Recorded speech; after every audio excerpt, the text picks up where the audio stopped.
Assalamualaikum warahmatullahi wabarakatuh. Sampurasun badaya tepang dangudi sareng bidangan dongeng Sundanya. Urang ngadongeng deui urang neraskeun hanca dongeng anu katunda kalayan ngabantun dejar cariosi sadra anak genderuwo. Ieu dongeng teh karangan Mang Nyalira sok sanaos dongeng basajan, malah mandar janten hiburan. Kabarayan nu setia manco kan dongeng Mang di mana biayana mugia sadayana aya dina kasehatan lahir sintaran batin oge dilelancarkeun sagarupina tong hilap rorojong ditaroelan tombol subscribe. Atuh mangge nganuhunkeun kanu parantos like oge komen. Mangga mitra supados teu nyangkolong tingkana waktos urang sami-sami dangukeun kumaha terasna ieu carita wilujeng ngadangukeun prungah.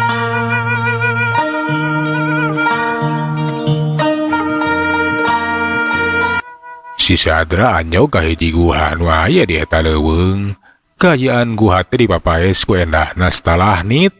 Oge ngalirna cai solokan leutik di jero eta guha nu caina teh tina cai nyusu. Sup si Sadra teh ka jero guha gek diuk dina luheureun batu bari gegerendengan we cacarita sorangan. Ah, cicing we sagalanan mah di dieu lah. Nah, atuh aing debat maehan jelema sok padahal teu boga niat ngalantaran kahudang amarah we ieu mah. Nah, hanya aing teh mun ambak teh tara bisa pisan ngadalikeun diri. Ah, tara bisa katahan. Aing teh meuni kecemjeng talangas. Kitu mitra cek si Sadra bari merhatikeun cai solokan leutik anu ngalir di eta guha. Dak dumadakan cai solokan teh nu tadina herang ngagenyas kiwari marobah jadi hideung kawas cai leutak. Uguh we atuh si Sadra teh meuni kaget. Bari jeung kadenge sora aki-aki nu cacarita ditujukeun ka si Sadra. Sorana teh kawas ditungtung guha. Sadra, maneh teh hiji makhluk anu boga dua getih. Nyata campuran dua getih anu memang pasalia. Kukituna kudu bisa ngadarikeun hate jeung pikiran. Ulah arek kasilep ku sifat poek, tapi kudu kacaangan ku sifat caang. Puguh we atuh si Sadra teh mani curinghak, bari culang cileung merhatikeun ka jero guha. Nah saha cenah nu cacarita teh? Najan kayaan guha anu poek meredong, tapi pikeun si Sadra anu panonna teh beda jeung jalma biasa. Bisa jelas, teteh lah di luhureun batu dembrak teh anu diuk saurang aki-aki nu geus kolot. Geus cetok kuis, malahan mah katingali ngeserengkung, baris sila, kawas anu keur tapa. Atuh eta si Sadra tepok tutumanya. Ah, saha maneh teh euy? Nah, bet cacarita kitu ka aing. Kawas nu geus apal kaayaan aing sagala rupa.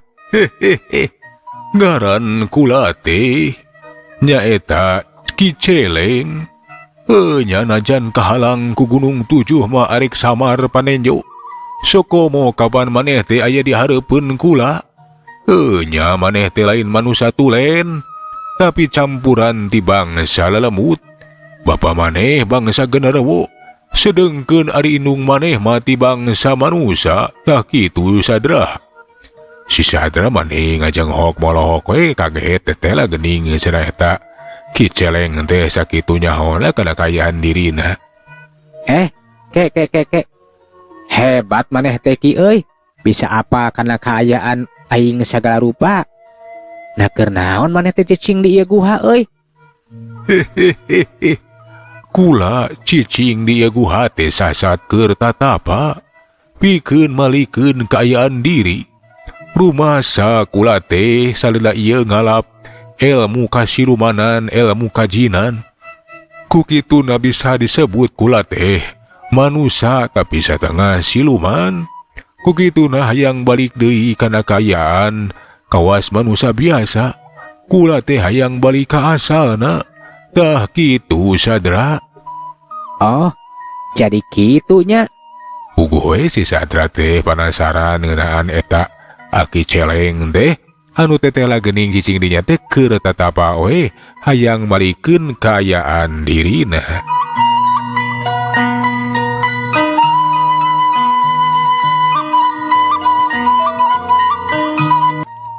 Jadi maneh teh memang lain budak biasa. Dina awak maneh teh ibarat pacampurna hideung jeung bodas, dua getih anu patoja iya.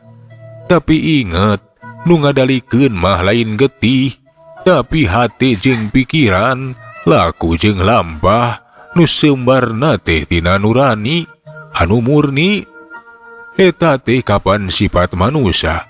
Sabab ukur manusia anu boga sifat caang, najan kapeung kapoekan ku sifat poek, sifat hawa nafsu, tapi manusia mah saestuna bisa balik deui kana kayaan anu caang. Tah kitu.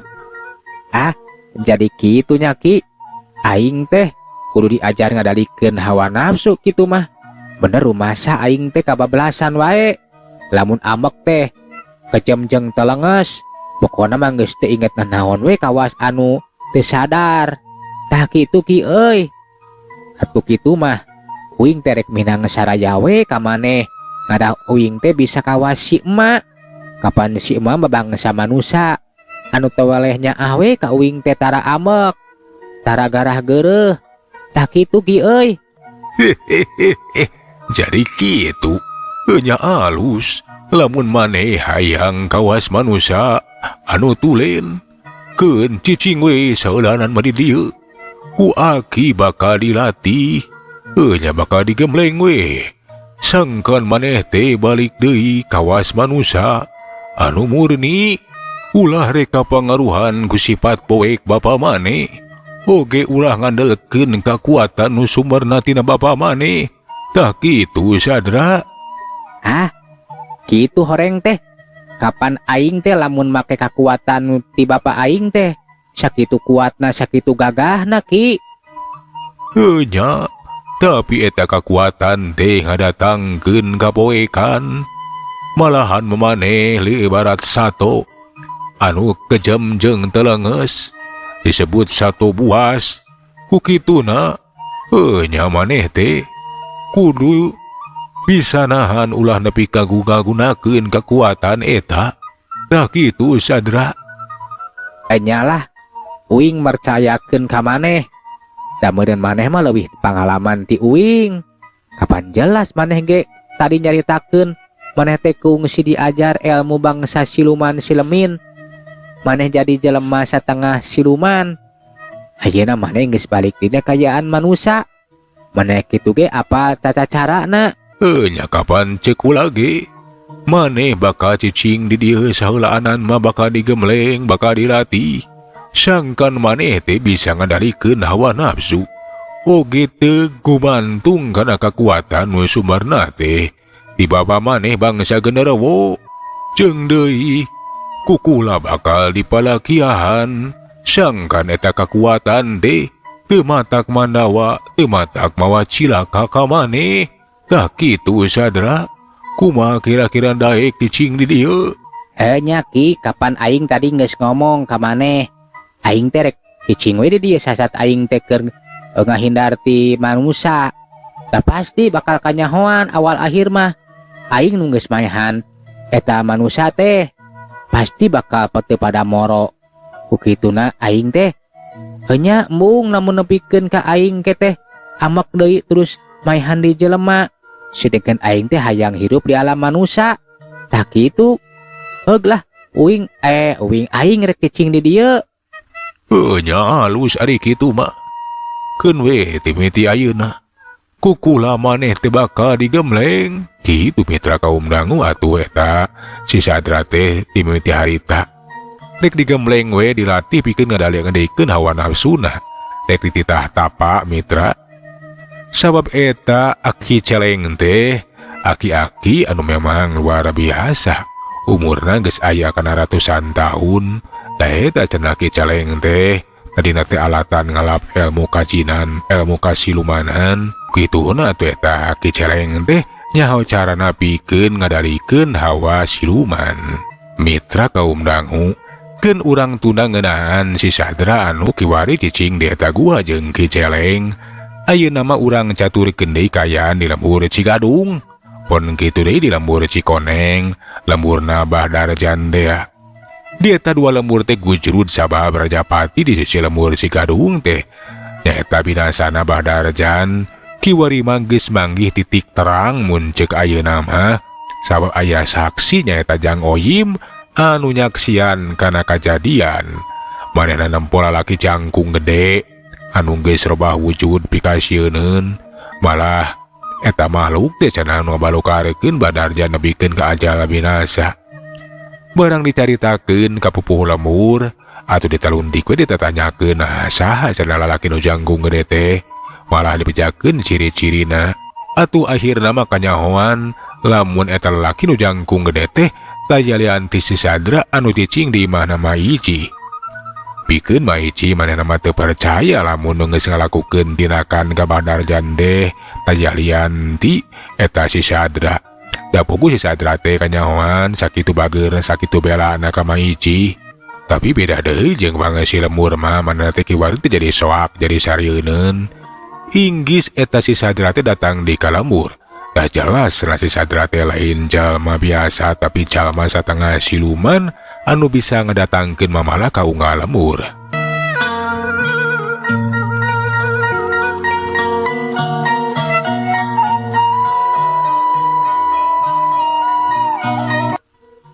Mitra kaum dangu atuh urang lemur teh manehna teh nareka we satika pola malah maneh ngejalma anu ahli dina newak bangsa curig atau bangsa siluman.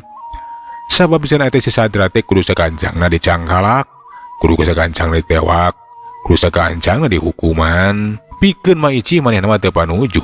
Da puguh yakin manehna mah lamun si Sadra teh jalma bener, jalma nu bela, lain jalma jahat. Keheulaanan ari ceuk mama teh kudu diteangan atawa dicangkalak eta Jang Sadra teh.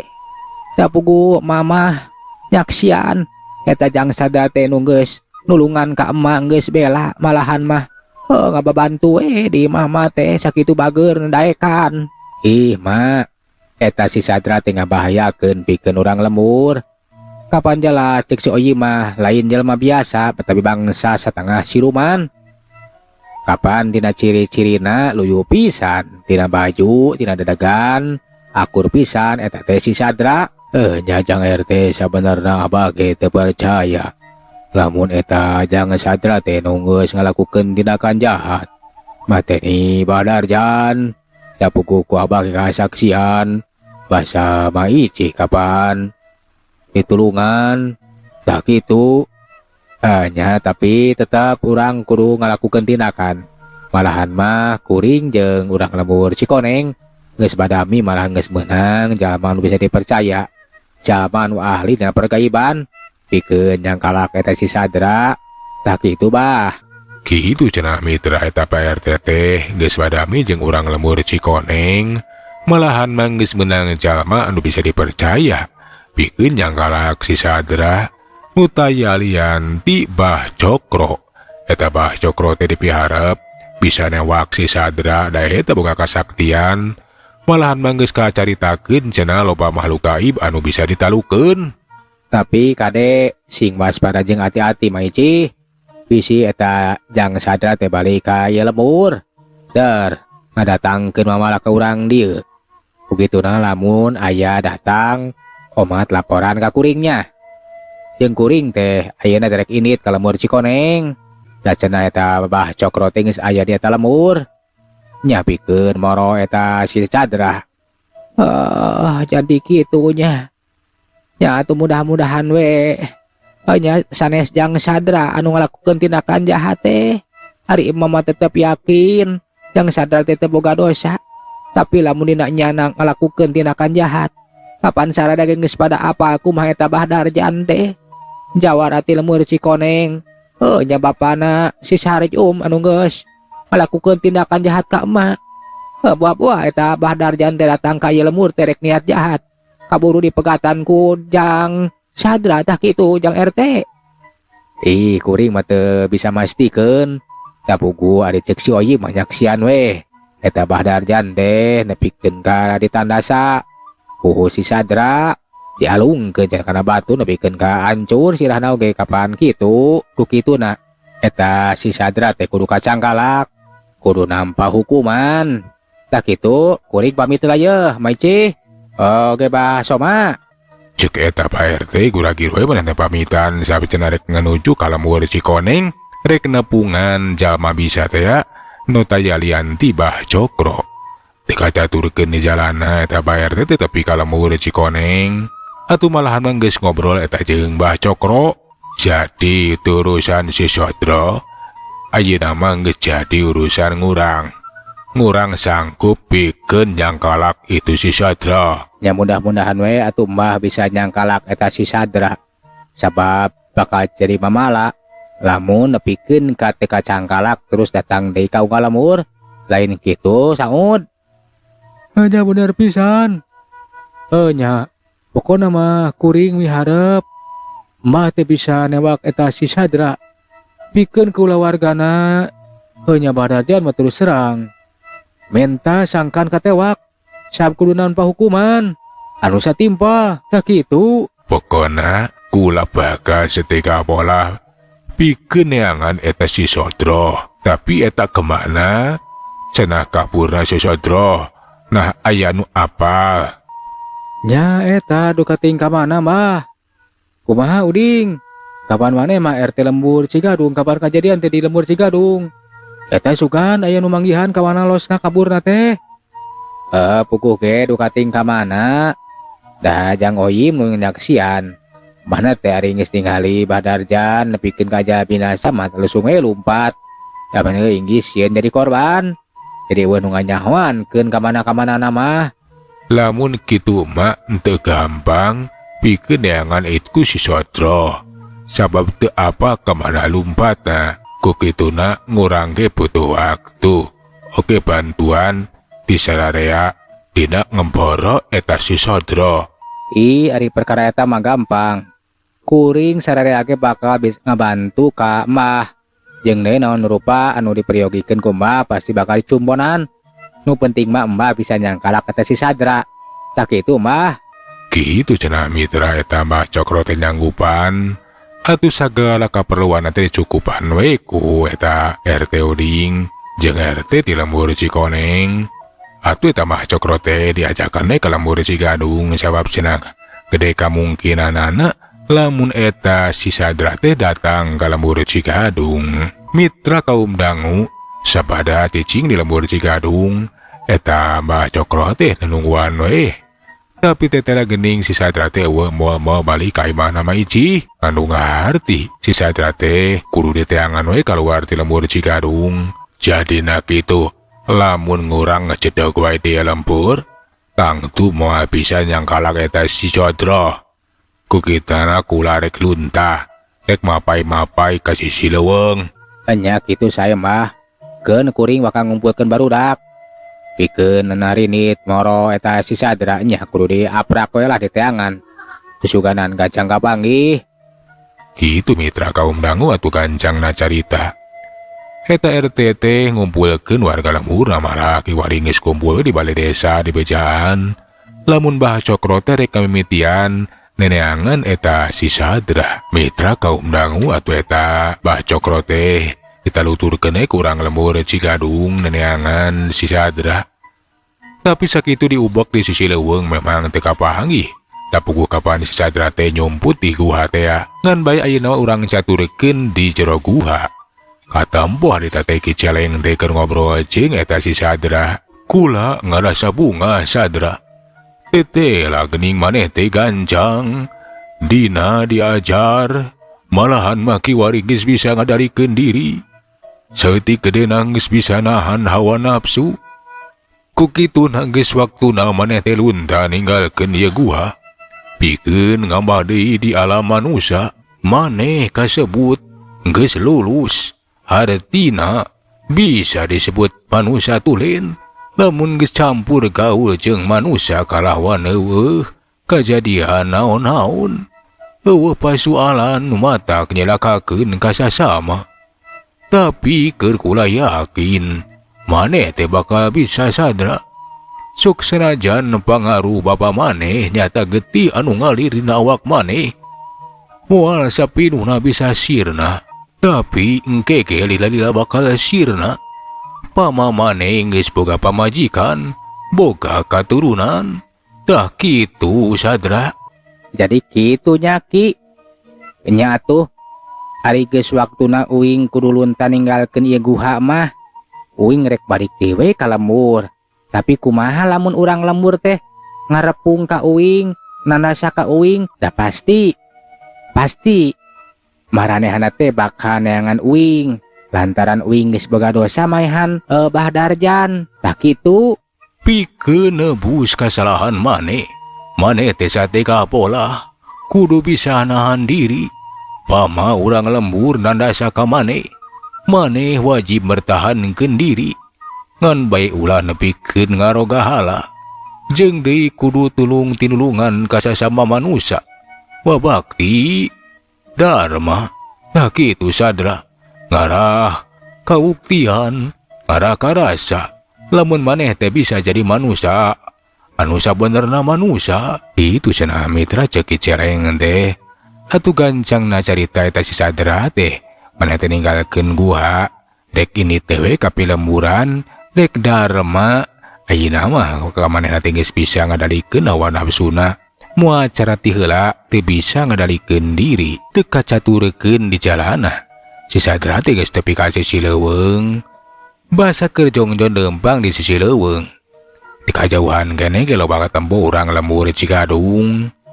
Keur ngalabring we mitra. Ah, itu geuning aya urang lembur Cigadung. Keur naraon aya di sisi leuweungnya? Nya urang sampeurkeun. Ceuk si Sadra manehna teh teu neuneun rasa curiga nyampeurkeun we ka eta urang lembur Cigadung. Sok padahal kapan eta teh rombongan Bah Cokro anu keur neangan atau moro si Sadra. Euleuh mitra. Waktu saparantos teh nya kapan cak heula urang tuna jajara carita si Sadra anak genarwo duit ka dieu. Urang teraskeun dina seri anu salajengna tumang sadan undur. Assalamualaikum warahmatullahi wabarakatuh. Cak.